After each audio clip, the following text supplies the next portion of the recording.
Hey everybody, I am Danny Otto. Welcome into another episode of That Recap Show. Now, before we get into the actual show, I want to issue a Tesseract level spoiler alert for this episode. We are going to be going over all the details of episode 2 of the Loki series. So if you haven't checked out the episode yet, you may want to pause this video, check out that episode, and then come back right here for the breakdown. Now, with that out of the way, let's start the show. Poppin' Off presents That Recap Show.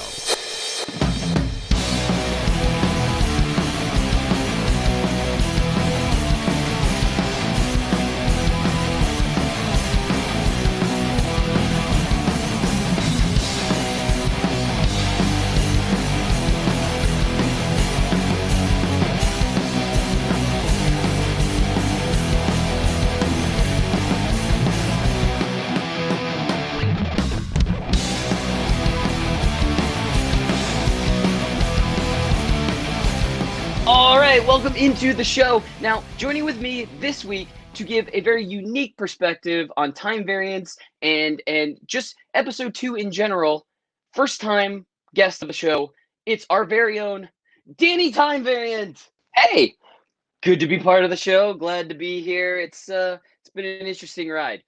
Now, what did you think of the episode?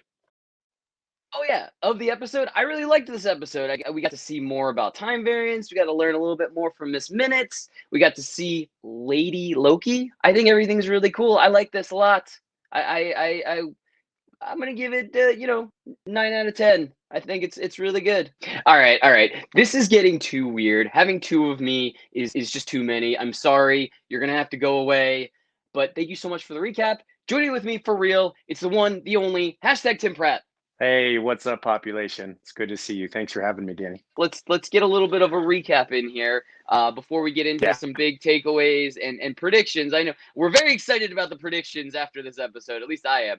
But so kicking off this episode, we get to witness another attack on a different group of Minutemen. This time it's at a Renaissance fair in 1985. Yeah, that's what it is. Mm-hmm. And we get to see, this one's a little bit different because this time we get to see some powers of the variant. We actually get to see the mind control and or manipulation when she turns one of the Minutemen against the rest of the group and kind of gets to have an ally in fighting. We also see that this time the variant takes a hostage. We don't know what for yet, but he or she takes a hostage. So after that, we get a very quick jump cut to Loki, our Loki variant, basically, training at the TVA with Miss Minutes, and then getting a little, I guess a little snippy with Miss Minutes and trying to figure out if this is a real living creature or if it's just a hologram recording or whatever. So he starts chasing Miss Minutes around. I thought this scene was awesome. I thought it was goofy in the best way possible. And then right after that, we get Mobius coming in and saying, Loki, I'm bringing you into the field, suit up. And we get the classic suit up scene that we've seen from the trailer a bunch of times, which I thought was great. It's still Loki attitude. It's that perfect, like, how do I look type of thing. I think at this point, we instantly have changed from the first episode to now it's this detective show, which I really like. And I mean it in a good way, where it's like we've got the rookie from a different background and we've got the veteran who's strict and straight to the rules and stuff like that. And they're kind of like, we don't really like each other or trust each other very much, but we have to work together to figure this out. So we get Loki at the crime scene that we just witnessed, basically, and he's kind of making up this big, oh, I would do this, and oh, this definitely looks like a trap. Yes, this looks really, really like they're outside about to kill you if you go outside type of thing. And then we get Mobius just going, nah, that's bullshit. It's you're lying, but I can tell that's bullshit type of thing. And so we really get to see like how Mobius really kind of, he doesn't act like he's like aware of absolutely everything that Loki's saying is lies or anything, but he can really easily decipher it. And it's kind of a really cool moment that we get to see that he can really judge Loki. We know that he's really done his due diligence on studying Loki as a person type of thing. So he knows exactly when he's lying and when he's not. And then we go back to the TVA And Tim, I know the next parts after this are some of the parts that you were really excited about. So I want you to take this away, where they're in the cafeteria and they're talking. Yes, they're discussing their different worlds, chaos versus the very straight-laced of the TVA, and how can you exist, and they're comparing their each other's belief systems, which kind of projects us into them finding a commonality between each other. And I think it's really important, which I'll discuss a little bit later. But at that point, they have their dialogue, and they said that, this is where Mobius says, you need to go do your research. If you want to help with this case, you got to put in the effort. And so, Loki goes there. He tries to do his Loki things and get lots of information again on the elders, but that's not going to work. So they give him just a little thin files just about Loki. But in that research is really important because he does discover the zero variance kind of theory that projects us into what's really important in the events. He finds that in the destruction of Asgard, there was a zero variance energy. So because of that, he comes up with a theory that he thinks this Loki is hiding in apocalyptic events.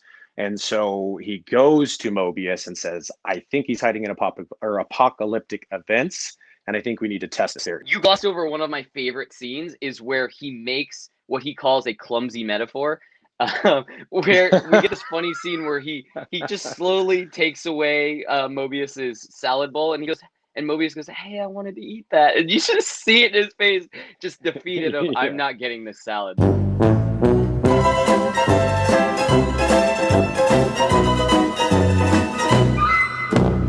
I'm not going to be able to eat this.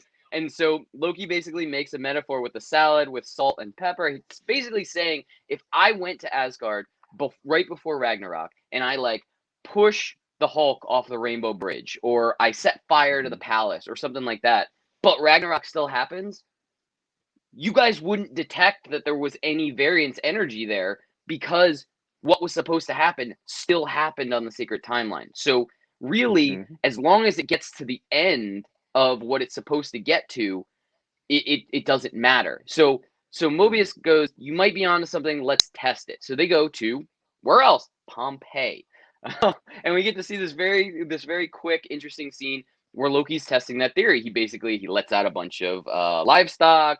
He basically starts screaming that everybody's doomed and that he's from the future.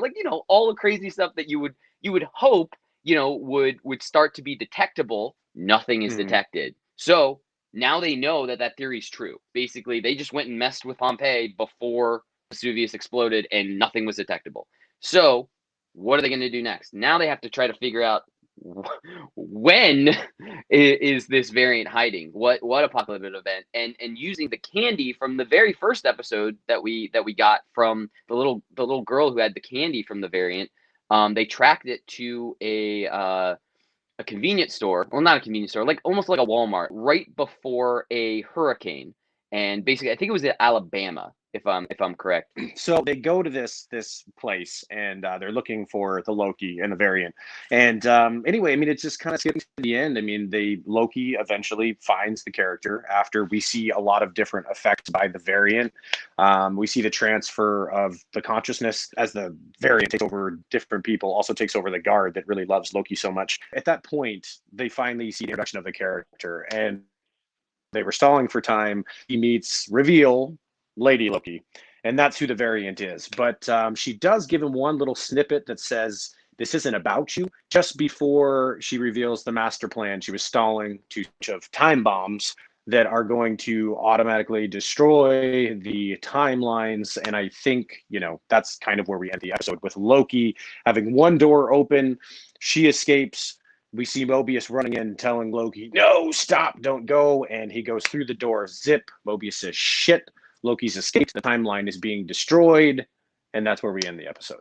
Yeah, and I think the most interesting part about the end, the way it ended with Loki chasing Lady Loki, is we don't know if he's chasing Lady Loki to stop her, or if he's chasing Lady Loki because he wants to use this to his advantage. He knows that she has something to do with wanting to do something to the TVA, and so he's just I'm just gonna see where this leads type of thing. We don't know if he's the changed character of Loki that we had from Infinity War yet, or if he still needs that character build up and he's still that Loki from the original Avengers, where he's just he's still doing his master plan, and he's still trying to go for domination, basically. So we don't know. I think that's a really important like cliffhanger right there. And that leads us to our 3 big takeaways.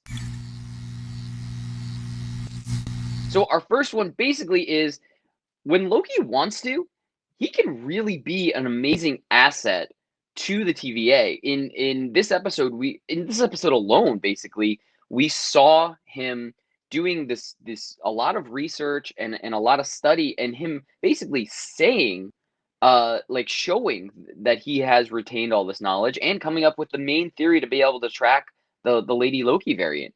So I mean, he can be a major asset to the TVA when he wants to be, basically. So that's the first big takeaway. Tim, what did you have for the second one? I just think it's important to talk about like their dynamic when they were sitting at the table, because kind of to reiterate from earlier, they really explained like the need for one another, right? I mean, Mobius's character, I think, is going to start questioning his existence, just like Loki is doing the same. Loki's character, from everything we've seen from Marvel, all the way from day one, all up until now, from the movies and now into the series, has been that his existence is chaos, and that he has a purpose with all the mischief that he's creating. But now what he's seeing from the TVA is that all of this is so pointless. So what really is my purpose? And I think that's what's going to drive these characters. And it goes so many different layers there. I mean, you're talking about their perspectives on their beliefs. My big takeaway from that was that both characters are now going to start questioning their existence, which I think is going to motivate Loki later on in the series. I mean, the surface level that, Marvel's teasing us with is that, oh, he's always going to be bad. That's the reason he escapes at the episode. But I think it's going to go bigger than that, which I think, that's my big takeaway, is when you start exploring what's going to motivate these characters for the next, or the remainder of season 1. Very cool. And so the last big takeaway is, I mean, we just got to keep it consistent. Boom! Mhm. Big reveal. The variant is Lady Loki variant. Boom! Big reveal. Are you kidding me? The same bit.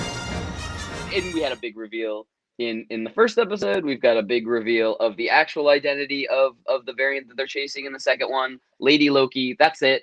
So that brings us to our predictions. I think the attack with those reset bombs to the sacred timeline is just a ruse. It's just a distraction. I think Lady Loki is doing something to the TVA, and she wants to get everyone out of the building that she can possibly get out, because we saw everybody running for exit doors to try to fix all of the reset things, that the reset charges that were sent to the sacred timeline. So knowing that she's cleared out most of the TVA, whatever real plan that she has, now she can start taking that into effect, basically. And that's what I think it is. I think it has something to do with the timekeepers. I think it has something to do with the TVA itself. Something like that. That's her grand master plan. And I think we're going to find that out in either the next episode or the rest of the series. Tim, what about you? Predictions? You know what, Danny? I'm always hesitant to make predictions because I'm always wrong. I mean, if we go back to our older episodes of the recap of Falcon Winter Soldier, I was wrong almost every time. But why not? Let's throw some out there to piggyback off. I think Lady Loki is definitely she's going to help like Loki discover his existence in this whole thing. And I'm just going to throw one out there. Here it is. I think they might team up by the end of this season. And that means that she has a change of heart, but that, what better than Loki? He's never had a companion because he's too damn snarky and too proud and whatever else. So I think that they're going to team up by the end of this season. And there's going to be, they want to take on these time controlling, lizards, as they refer to them in episode 1, because really, like, why are they controlling all of the timelines? Why did they create one timeline? Why are they controlling everyone's existence? So I think there's going to be a role reversal where those people are going to be seen as really, they're not the good guys, and the bad guys are now turning, the famous 180. So we'll see. Really cool. Really cool. I like it. I don't know if I agree with it just yet, but it's very interesting either way.